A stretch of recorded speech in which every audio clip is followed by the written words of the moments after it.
Ben geldim. Hoş geldim. Selam. Selamlar. Merhaba. Ay nasıl giriş yapacağımı unutmuşum ben buraya ya. Bu olmadı bakın. Çakma Stanley termosumla geldim buraya. Yalnız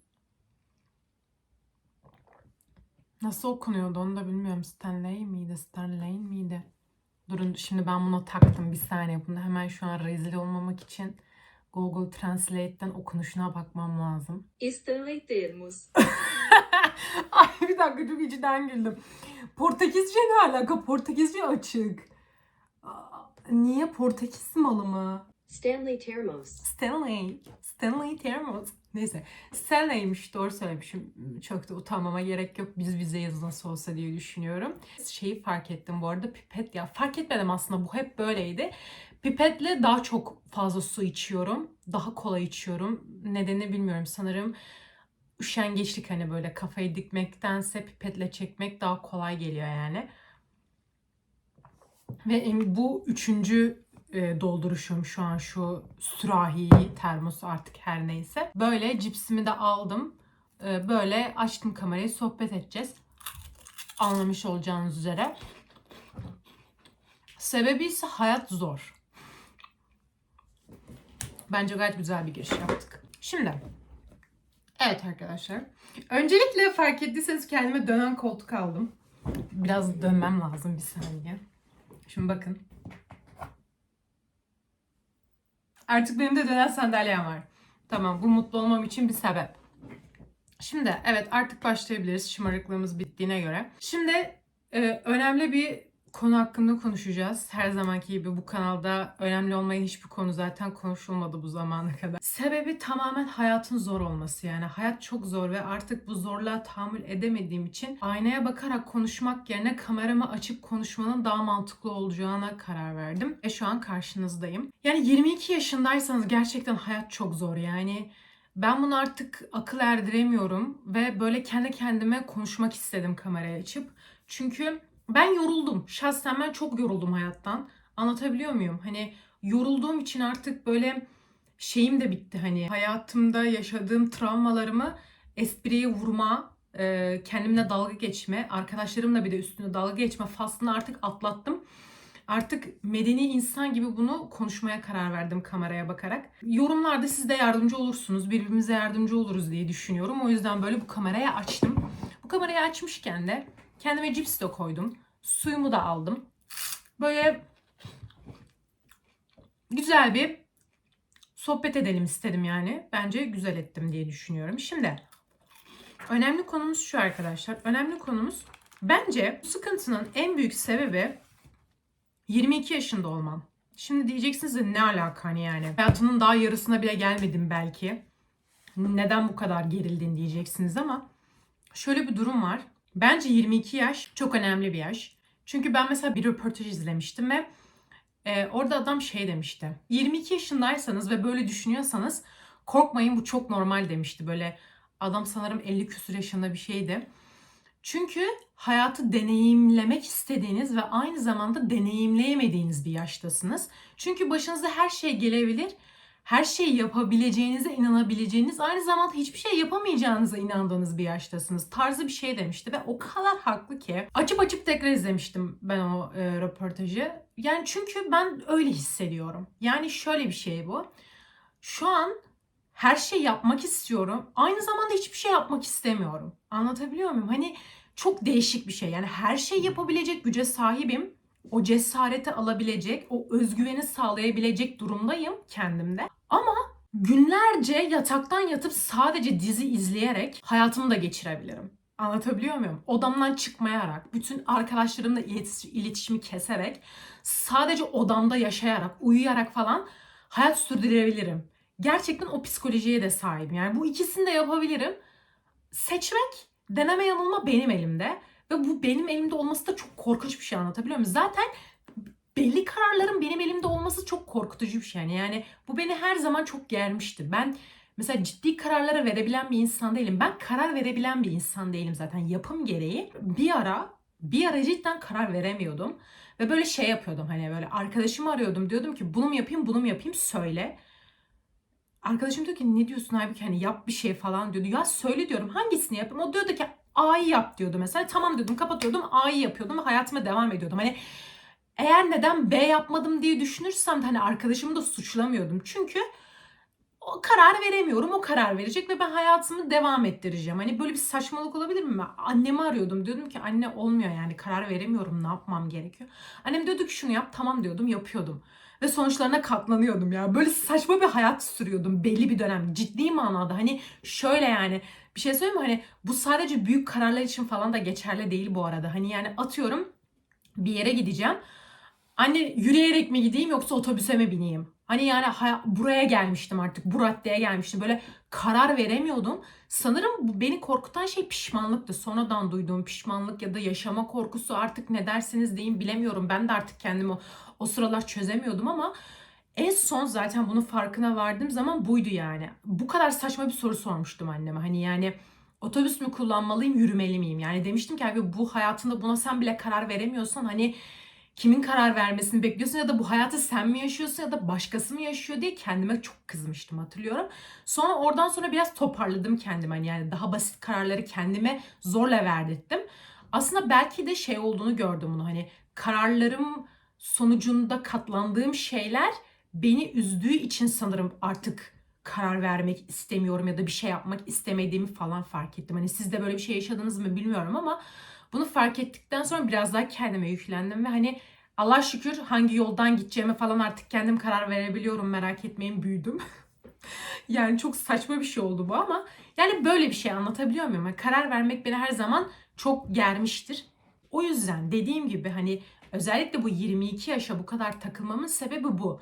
Çok fazla şey yapmak istiyorum. Hayatımda zaten hep bir şeylere geç kalmışlık hissi yaşadım. Aşırı gelecek kaygısı güden bir insanım. Ve asla bir şeyi anında yaşayamam. Her şeyi planlarım, her şeyi düzenlerim, her şeyi yoluna koyarım vesaire böyle. Ve hani böyle anında bir şeyleri yaşayamadığım için, her şeyi planlayan bir insan olduğum için bu beni daha da zaten çok zorluyor hayatta. Çünkü hayat bu. Yani her şey gelebilir başınıza, her şey her an olabilir ve bunu kestiremezsiniz, anlatabiliyor muyum? Bunu kestiremediğiniz zaman da zaten akışa bırakmak gerekir. İşte ben akışa bırakamıyorum.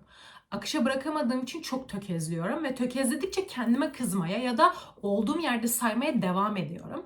Ama artık buna bir son vermem gerektiğini düşündüğüm için burada böyle kendimle konuşarak belki bir çözüm üreteceğim. Belki yine olduğum yerde sayacağım. Ben de bilmiyorum. Sadece bir yudum su alayım. Yani dediğim gibi çok çok değişik bir yaş. Yani 22 yaşındaysanız ve aşıksanız hayat gerçekten çok zor bence. Çünkü hayatınızın en değişik yaşı, yani şimdi aklınızın tamamen erdiği ya da ne diyeyim, nasıl tarif edebilirim? Hani böyle şöyle toparlayabilirim bence. Yani okulun bitmiş, hayata atılmışsın. Cesaret gösterebileceğin çok fazla şey var ya da hayatının tam aslında dönüm noktası olan bir yaş.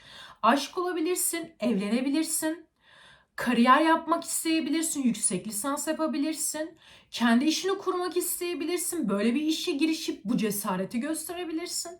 Ya da yurt dışına çıkabilirsin, gezebilirsin ya da hani yurt dışında okuyabilirsin, hayatını oraya taşıyabilirsin, yüksek lisans yurt dışında yapabilirsin ya da yeni bir ofise girip ofis hayatı yaşayabilirsin, çalışma deneyimi, kendi paranı kazanma deneyimi, hayatını sürdürebilirsin. Dediğim gibi hani ucu çok açık. Anlatabiliyor muyum? Mesela ben şu an arkadaşlarımın nikah şahitliğini yapıyorum. Anlatabiliyor muyum? Ama şu an mesela arkadaşım evlenirken ben burada oturmuş bu YouTube videosunu çekebiliyorum. Ya da mesela gerçekten ciddi manada kendi işimi kurma hevesi güden bir insanım. Ama mesela bu çok korkutucu bir şey. Yani bu beni mesela çok istediğim bir şey, evet, ama çok cesaret gerektiren bir şey. Ya da bende mi var bu? Mesela ben bir işe başladığım zaman gerçekten en iyisini yapmak istiyorum.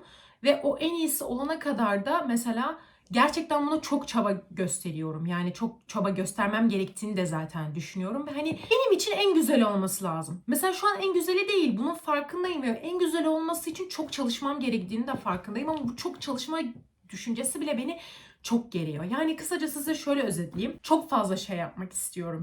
Kendi markamı kurmak istiyorum. Aynı zamanda yurt dışına çıkıp deli gibi ülke gezmek istiyorum. Böyle hani hiçbir şey kaygısı, endişesi gütmeden sadece gezmek istiyorum. Böyle size bir şey söyleyeyim mi? Yani bakın çekmecemde duruyor şu. Sadece bir sayfası dolu. Allah şükür o da olmayabilirdi. Yani şunun her sayfasını doldurmak istiyorum. Bu benim bu hayatta en büyük hedeflerimden bir tanesi bu yani. Yani şunun her sayfasını deli gibi doldurmak istiyorum. Ama bunun için gerçekten ciddi bir zaman, istek gerekiyor. Aynı zamanda para gerekiyor tabii ki. Ama mesela böyle diyorum ki bazen abi her şeyi boş versem. Ama her şeyi. Hani yani böyle kariyeri, planları, hayatı her şeyi boş verip sadece dünyayı mı gezsem diyorum mesela. Anlatabiliyor muyum? Gerçekten mesela böyle work and travel tarzı ya da mesela böyle çeşitli bir sürü zaten sayfalar paylaşıyor. İlla görmüşsünüzdür. Bazı ülkelerde çeşitli kurumlara gidip hani çalışıp günlük para kazanıp geziyorsunuz. Yani her şeyi bırakıp sadece buna fokuslanıp hani bu şey gitmek değil zaten. Büyük bir parayla böyle kaliteli bir gezme değil. Yani fazla gezmek ama yaşayabileceğin kadar para kazanmak maksatlı bir şey. Yani dünyayı gezmek yani. Her şeyi bırakıp buna mı başlasam diyorum. Hani ne gerek var hani kariyere, markaya, paraya, hani ne gerek var diyorum statüye, her şeye yani. Ya da bir ofiste çalışmaya ne gerek var yani diyorum. Al pasaportun, çantanı diyorum kendime. Çık gez deli gibi hani bütün dünyayı. Yani bazen kafamda bunlar çalıyor. Neden olmasın diyorum halbuki hani yapan var. Sen neden yapamayasın diyorum. Ama A1 İngilizcesiyle bunu başarmak çok da bana mümkün gibi gözükmüyor. Ya da mesela hani bunu yaparken aslında yapmak istediğim şeyleri de çok ertelemiş olacağımın düşüncesi belki de beni korkutuyor.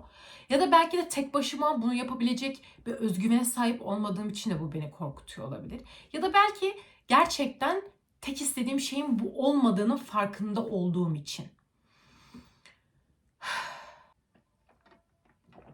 Ben olayı çözdüm aslında. Ne istediğimin farkında olmadığım için belki de yapmak istediğim hiçbir şeyi tam anlamıyla yapamıyorum. Aslında bakarsanız birkaç ay öncesine kadar ne istediğimin tam farkındaydım. Mezun olduktan sonra bir işe başlamak yerine kendi markamı kurmayı tercih ettim. Bir marka da denmez buna zaten şu an. Ama bir adım attım bunun için. Kendi tasarımlarımı bizzat kendim yaparak şu an hayata geçiriyorum. Ama mesela amacım buna gerçekten mesela istediğim şey markalaşmak. Bunun için gerçekten ciddi para ve ciddi çalışma azminin, hırsın ve disiplinin olması gerektiğini fark ettim. Ve bunun beni ne kadar çok korkuttuğunu da gördüm. Şu an yaptığım şeyden gerçekten mutluyum. Bundan zevk alıyorum. Ama mesela hani ben bunu hani 5-9 işi reddettim. Hani yok ben daha kendime zaman ayırmalıyım diyerek girdiğim işte ben şu an daha fazla çalışıyorum.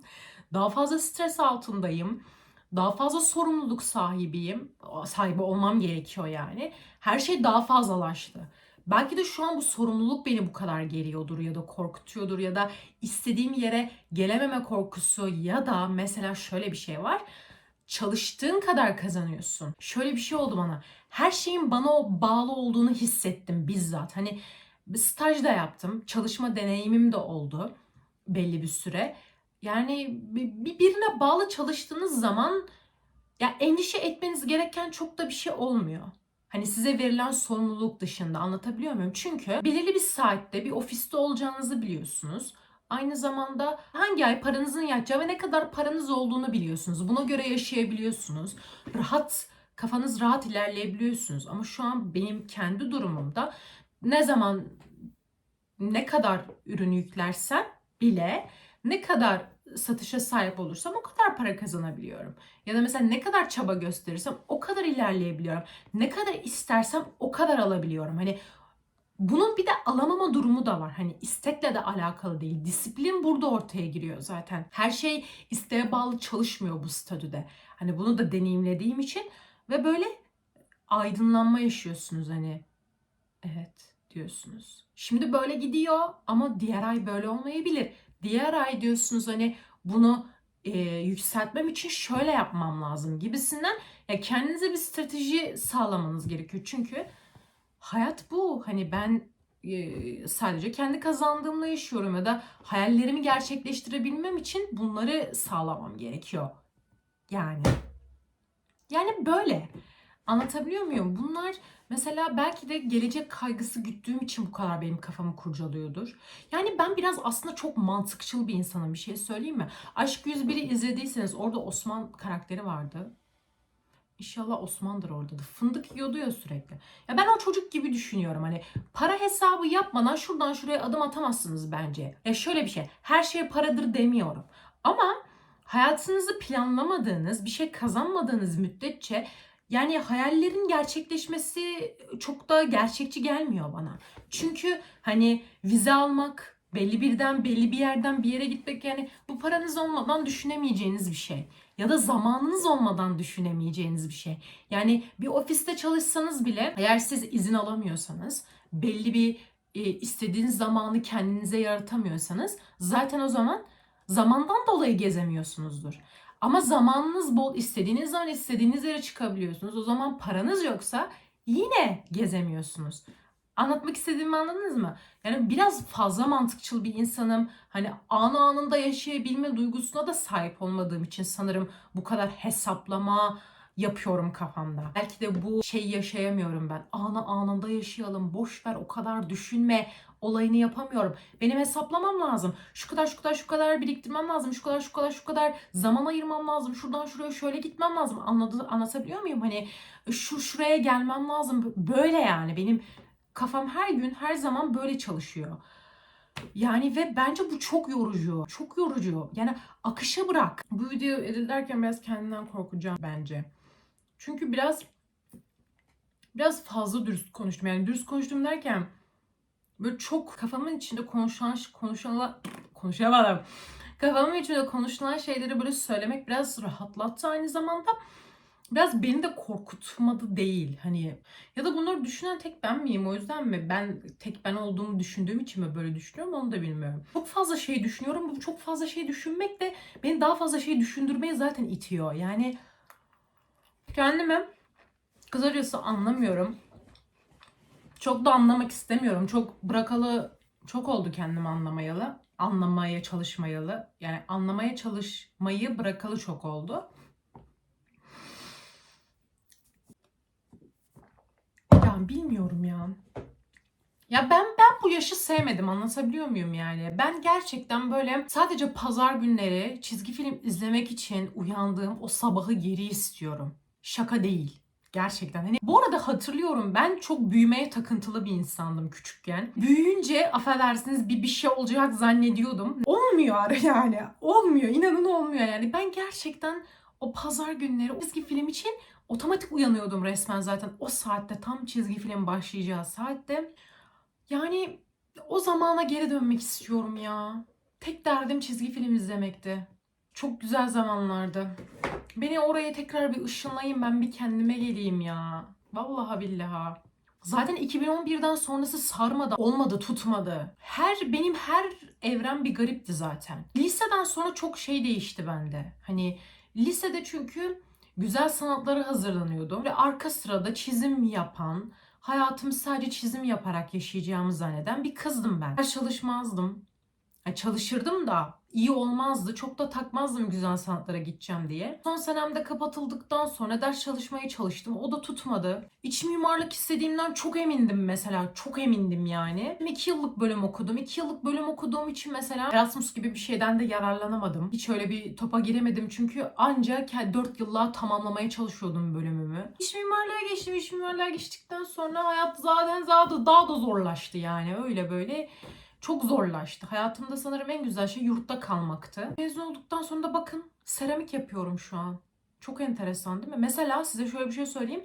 Çizim hocam lisedeyken bana demişti ki, Aybüke demişti hani iç mimarlık kaldırıldığı için güzel sanatlardan. Ya demişti devam edeceksin çizim yapmaya. Resim oku ya da grafik tasarım oku, seramik oku bir şey oku. Ya da bırakacaksın ders çalışacaksın, iç mimarlığa hazırlanacaksın demişti. Ama dedi ben senin bırakman taraftarı değilim dedi. Hani otur sen devam et çizimde. Ben görüyorum sende onu. Bu yola yine gelirsin demişti. Ben demiştim yok hocam ben yaparım, ben iç mimarlık istiyorum. Ben iç mimarlık için gelmiştim buraya zaten falan filan demiştim. Böyle çok emin bir şekilde kendine.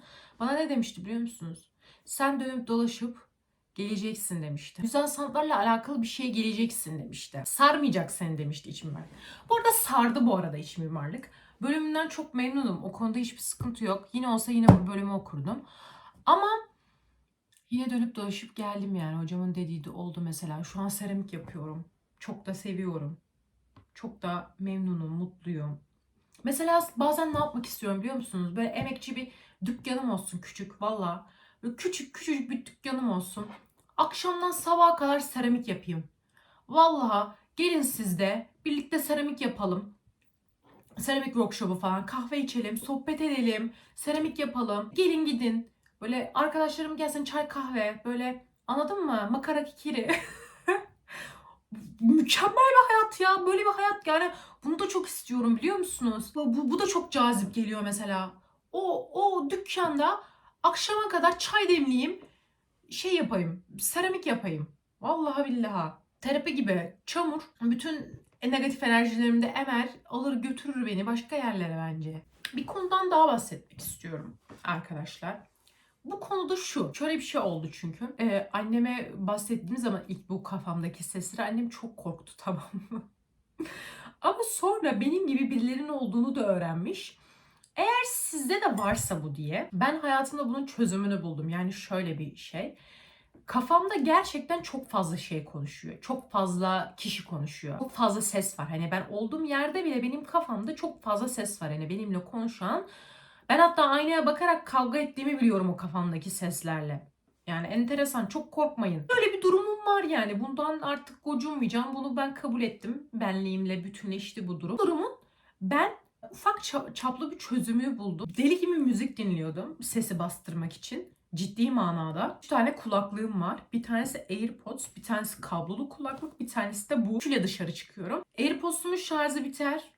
Kulaklığımı takarım. Kablolu kulaklığım. Telefonun şarjı biterse telefonu şarja takarım. Bu sefer kulaklığı takamam. Bunu takarım. Hani anlatabiliyor muyum? Böyle müzik yani. Müzik olmazsa benim beynimdeki sesler susmadığı için hani ilaç gibi yanımda taşıyorum bu üç maddeyi. Maazallah dinlememezlik yaşamayalım diye. Ama şöyle bir şey olduğunu fark ettim. Müzik belli bir süre sonra zaten hayal gücümü ele geçiriyor. Yani beynimdeki sesleri susturduğunu zannetsem de sesler susuyor. Bu sefer hayal gücüm devreye giriyor ve ben böyle manyak gibi hayal kuruyorum böyle tamam mı? Gerçek dışı, mutluluk verici hayaller kuruyorum falan. Kapılıyorum buna. Gerçek falan zannetmeye başlıyorum. Gerçek olacak falan zannetmeye başlıyorum. Olmayınca da zaten çok büyük böyle depresyona falan giriyorum. Neden olmadı ya diyorum hani çok güzeldi o hayaller. Böyle sürekli hayal kurasım falan geliyor böyle diyorum ki hayır diyorum. Hayır, çok sıkıcı bu hayallerimdeki hayat çok güzel çünkü anlatabiliyor muyum? Böyle bir manyaklık falan da yaşadım. O yüzden hani elindeki sesin müzik susturduğunu zannediyordum ama hayal gücüm ele geçirince de kafamdaki sesleri daha enteresan hale almaya başladı. Hani çözümünün müzik olmadığını fark ettim. Bunu anlatmaya çalışıyorum. Ben bağlayacağım derken bağlayamadım olaya. Bağlayacağım şey şu. Kafanızdaki sesleri şöyle susturabilirsiniz. Benim kafamdaki ses şöyle sustu. Piyano öyle sustu. Üniversite sonunda piyanoya başladım. İnanılmaz bir şey arkadaşlar. İnanılmaz bir şey. Yani ben böyle bir şey görmedim. Böyle piyano çalmaya başladığım zaman kafamdaki sesler de sustu. Hayal gücüm de sustu. Her şey sustu ya. Böyle hiçbir şey düşünmüyorsunuz biliyor musunuz? Böyle piyanoyu çalıyorum tamam mı? Hiçbir şey düşünmüyorum. Hiçbir şey yani ne mutluluk ne üzüntü ne hayat ne o bu ne o şu yani hiçbir şey. Yani bu o kadar güzel bir şey ki bu o kadar büyük bir nimet ki. Çünkü hiçbir şeyin kaygısını gütmüyorsunuz. Sadece o notayı doğru çıkartmanın peşindesiniz. Böyle şey gibi ritimde dans ediyorsunuz sanki. Böyle hiçbir şey umurunuzda değil ve kaptırmışsınız kendinizi. Ne gelecek ne geçmiş ne şimdiki zaman. Zaman kavramı yok. Sadece o ses, o tuş, o piyano. Yani çok garip bir şey. Belki siz yaşamazsınız böyle bir şey ama ben böyle bir şey yaşadım. Hani yani onu hissettim anlatabiliyor muyum? Benim çok bakış açımı değiştirdi piyano ve bu şey değil hani gidin piyano çalın değil. Bence herkesin bir enstrüman çalması gerekiyor. Yani bu şey yani herkese aynı etkiyi yaratır mı bilmiyorum. Ben de aşırı yarattı. Ben Mesela hep hayalim de piyano çalmak ama bana böyle bir geri dönüş sağlayacağını mesela beklemiyordum. Beni bu kadar etkileyeceğini ve bana bu kadar iyi geleceğini gerçekten beklemiyordum. Yani terapi. Yemin ederim terapi seansı. Başka hiçbir şey söylemiyorum. Deneyin ya. Vallahi billahi deneyin ya. Bence herkesin bir enstrümanı kendisi denemesi lazım. Yani öğrenmesi lazım, anlaması lazım, kendisine iyi gelmesi lazım. Bu belki spor da olabilir. Mesela sizin için belki piyano değil, yani bir müzik aleti değil ama belki spor sizi rahatlatıyordur. Hani ya da bu sadece böyle şeylere endekslememek de lazım. Belki bu dediğim şey sizin için müzik için geçerli bile olabilir. Hani herkes farklı çünkü deneme yanılma yollarıyla yaşadığımız için bu hayatı. Herkes için farklı sonuçlar doğurabilir yani. Benim size vereceğim tavsiye bir deneyin derim. Ben bunun çok etkisini gördüm çünkü. Yani bu videonun amacı tamamen bu arada 22 yaş sendromu. Yani 22 yaş sendromunu tanımlamaya çalışmak. Yani burada yapmak istediğim şey bu. Hala tanımlayabildiğim bir yaş değil çünkü her şeyi deneyimlediğim bir yaş oldu yani. Üzüntüsüyle, mutluluğuyla, yani çok yakın arkadaşımla ara verdim.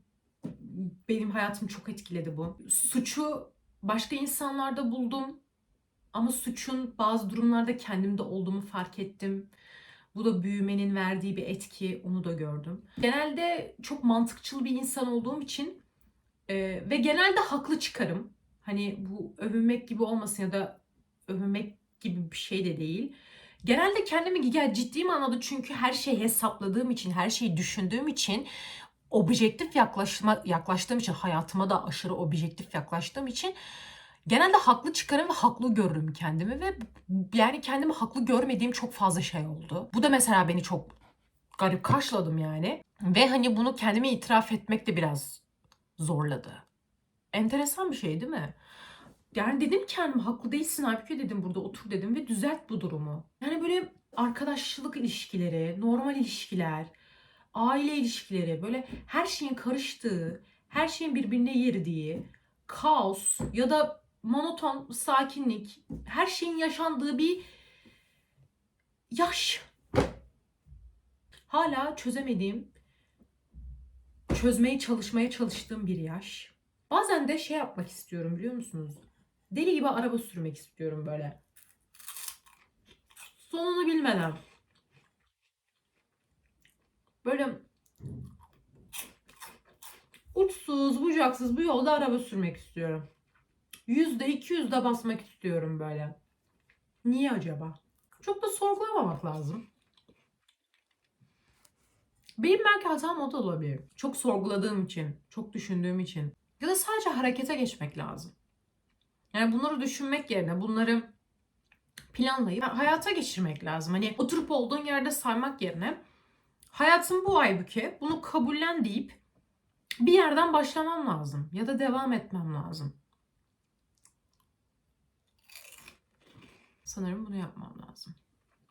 Daha fazla şey öğrenmem lazım. Bir de şöyle de bir şey var. Size bir şey söyleyeyim mi? Hani şöyle bir şey. Hemen şunu açıklıyorum. Burada anlattığım şeyler hayatımdan şikayet etmek ya da şükretmemek değil. Böyle anlaşılmasın. Her şeye şükürler olsun. İnsan çünkü elindeki nimetin farkında olmuyor bazen. Hani yani aslında şu an bulunduğum konum belli bir zamanda hayal ettiğim, olmak istediğim bir konumda. Hani buraya geldiğimde her şeyin aslında biteceği, tatmin olacağımı düşündüğüm bir zamanda. Ama öyle bir şey olmuyor.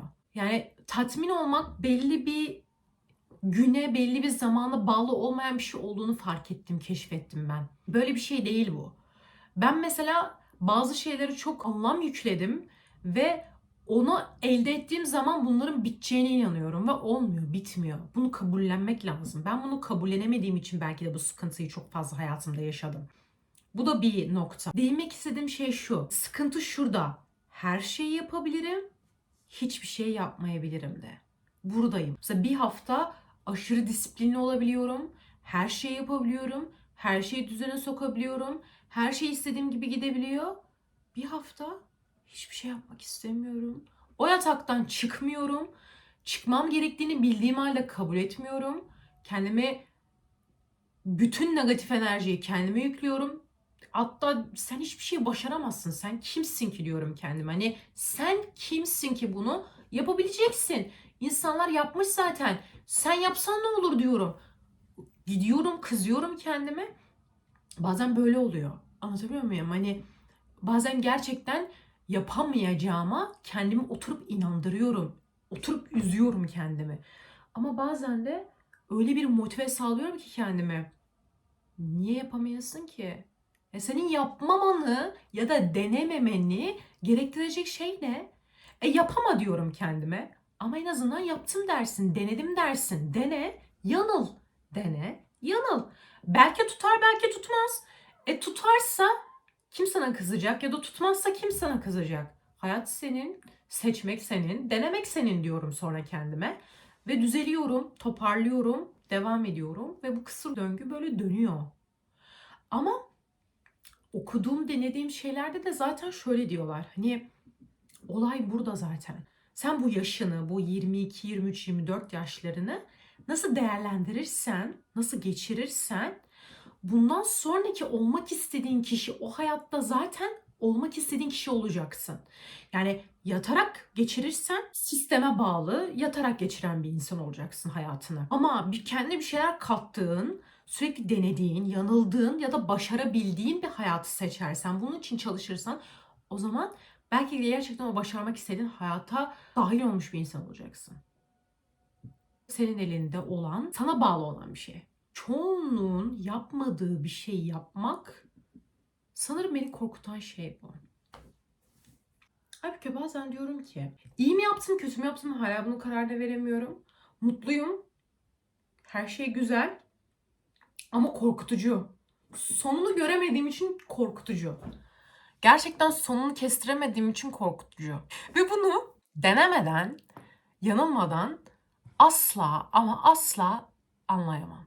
Çünkü kimse bana demiyor ki sonucunda başaracaksın ya da sonucunda başaramayacaksın. Bunu kimse demiyor. Ben bilmediğim bir yoldan yürümeye devam ediyorum. Gerçekten bunun çok enteresan bir şey olduğunu fark ettim şu an. 22 yaşındaysanız hayat gerçekten çok zor.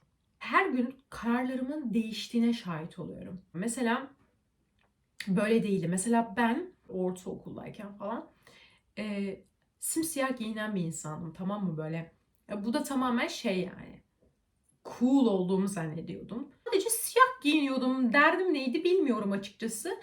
Bu bana şey geliyordu. Hani bunun benim tarzım olduğuna inanıyordum, anladınız mı? Ve renkli hiçbir şey giyinemiyordum. İstesem ya giyinemiyordum, giymek de istemiyordum ve hayatımın sonuna kadar mesela siyah giyeceğime inanıyordum. Şey konduramıyordum kendime. Büyüdükçe fikirlerin değişecek, fikirlerin gelişecek, farklı bir insan olacaksın. Bir şeye endekslenen bir insandım. Mesela şu an onun farkındayım. Çünkü hayatımda çok radikal kararlar verdim. Çok radikal kararların sonuçlarına katlandım. Hala katlanmaya devam ediyorum ya da bu kararları verdiğimi hissediyorum, veriyorum.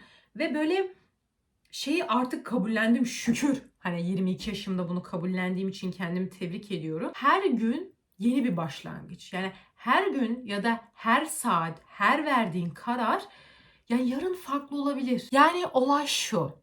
Her an, her saat kararın değişebilir. Bu hayat senin, bu karar senin. Bir şeyleri değiştirmen kendinden verdiğin ödünü göstermez ya da pes ettiğini de göstermez aslında. Hala böyle baksam da bu olaya, olay bu değil. Hayat seçimlerden ibaret ve sen seçimlerinin sonuçlarını yaşıyorsun. Bu seçimler seni tatmin etmezse, tatmin etse bile sırf merak ettiğin için değişebilir. Bunu kendime sürekli hatırlatmam gerektiğini düşünüyorum. Evet, şu an bu hayatı yaşıyorsun ama yarın başka bir hayat yaşayabilirsin, karar verdiğin başka bir hayat yaşayabilirsin. Senin elinde. Bunu kendime inandırmam lazım. Bu geç kalmışlık değil. Bu hayat, bu tecrübe. A'yı seçersin. B'yi seçmedim diye belki pişman olursun. Ama sonra da B'yi de seçebilirsin. Ve B'yi seçtiğin zaman belki de A'yı yaşadığın için daha güçlü olursun ya da daha bilinçli olursun. Her kazandığın şey aslında bir deneyimdir. Geçmişte kalan şey geçmişte kalmışlık değil. Hani bazen şey olur ya hayatta, hani sorarlar ya, hayatınızda neyi değiştirmek isterdiniz? Hani derler ya, hiçbir şey değiştirmek istemezdim. Çünkü zaten ben onları yaşadığım için şu anki ben oldum diye. Mesela ben hayatta bir şeyler yaşadığım zaman şey derdim. Ben bunu kesinlikle değiştirmek isterim. Hani şu an mesela sizde de oluyor böyle. Değiştirmek istediğim zaman şey diyorum. Evet, bu şu an o gücüm olsa şu an bunu değiştirmek isterdim. Dediğim çok zaman oldu. Şu an hiçbirini hatırlamıyorum. Hiçbirini hatırlamıyorum. Şu an bana gerçekten biri gelip dese ki o şeyi değiştireceğim, söyle dese, söyleyebileceğim hiçbir şey yok. Çünkü niye biliyor musunuz? Unutmuşum. Bana onlar bir şey katmış. O zaman için benim için çok önemli ya da çok üzücü ya da çok kötü bir şey olsa bile şu an yok yani. Anladın mı? Aklımda bile değil. Unutmuşum, gitmiş, bitmiş. Demek ki şu an böyle düşünmeme sebebiyet vermesinin sebebi benim onu yaşayıp kendimi değiştirip unutmamı sağlamış. Hani ben öyle görüyorum. Yani çok çok mantıklı. Böyle düşünmem gerekiyor. Her gün bir deneyim yaşayacaksın ve göreceksin. Hani durduğun yerde ne olacağını bilmemenin korkusunu yaşamak ya da sürekli hayatını planlamak yorucu. Yapma bunu. Yapıyorum. Ajandam var. Her günümü planlıyorum deli gibi. Bunu yapmalısın, şunu yapmalısın, şunu yapmalısın, bunu yapmalısın. Bu değil. İzin vermem lazım kendime. Kendimden ödün vermem lazım. Biraz daha anı anında yaşamam lazım ve kabullenmem lazım. Hata da yapsam, yanlış da yapsam bunu kabullenmem lazım. Çünkü bu benim tercihim, bu benim hayatım. Bu videonun sonunda da bunu keşfetmiş olduk. Yani evet, bunu keşfetmiş olduk bence. Sonuç buraya bağlandı. En azından bir şeye bağlandı. Ben bir şeye bağlanmayacak diye korkuyordum çünkü. Böyle kendi kendime söyleneceğim gibi geliyordu. Ama biraz daha rahatladım sanki, size bir şey söyleyeyim mi? Yaşın olayı da bu. 22 yaşın olayı da bu bence. Yaşayıp göreceğiz demek gerekiyor herhalde. İşte. Boşuna dememiş Cedric abimiz. 8 yaşındaysanız hayat gerçekten zor diye. O bir 22 olsun, ben göreyim, bir kapışalım seninle. Ah ah. İşte 8 yaşındayken hayat nasıl zor olabilir abi? Ben 8 yaşında o çizgi film oturup izlemek istiyorum işte. Gel yer değiştirelim. Sen bir 22 yaşına gel Cedric, ben bir 8 yaşına gideyim. Hangi hayat daha zormuş görelim. Film karakterinde de sinirlenmezsin yani. Cipsim de bitti. Çok az kaldı. Her şeyi başarmak istersiniz ama hiçbir şeyi de başarmak istemezsiniz. Her şeyi yapmak istersiniz ama hiçbir şey yapmak istemezsiniz. Mutlu olmak istersiniz ama mutsuz olursunuz. Devam etmek istersiniz ama aynı zamanda pes etmek istersiniz. Bunlar çok normal şeyler. Gerçekten bunları hissediyorsunuz. Bunlar çok normal şeyler. Sadece bunu kabullenmek gerekiyor. İnsan olmanın doğasını, hayatı kabullenmek gerekiyor. Hiçbir şeyin her zaman göründüğü gibi olmadığını kabullenmek gerekiyor. Yani devam etmek gerekiyor. Bir şekilde her zaman devam etmek gerekiyor. Hiçbir şey olmasa bile en azından sabah olur. Akşam uyursunuz ve sabah olur. Düzelir, geçer, zaman ilaçtır. Bana öyle geliyor. Size de öyle gelsin. Sağlıkla kalın, mutlulukla kalın. Evet, 22 yaşındaysanız hayat zor. Ama son değil. Hepimiz için belki gerçekten dönüm noktası. Belki de değil. Olmayabilir, olabilir. Böyle bir hayat ve yaş. O yüzden hiçbir şeye takılmamak gerekiyor.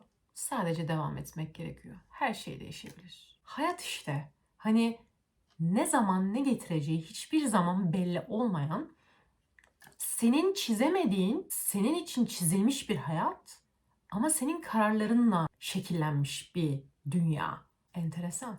Bazen de çok dünyayı kabullenmeye de gerek yok yani. Çok da önemli bir yer değil, hepimiz biliyoruz ki. Çok da tiye almayın. Hepimiz bir gün zaten öleceğiz. Bak benim kafanın çalışma şekline bakar. Yani dünya hayatı, dünyevi hayat işte yani. Çok da bu kadar polemiğe girmeye gerek yok. Dünyada bunun da bir sonu var. Küçücük, küçücük, minnacık dünya. Daha önemli şeylere önem vermemiz gerekiyor. Bilinçlen Aybüke. Kendine gel. Evet. Çünkü bu da bir dünya. Bu da bir hayat. Yani bu şey geçecek, gidecek, bitecek hepsi. Her şey illa bir gün bitecek. Sadece Bunu ne kadar iyi, ne kadar kaliteli geçirdiğin önemli bence bu hayatta. Evet, gayem bu. Bu olmalı.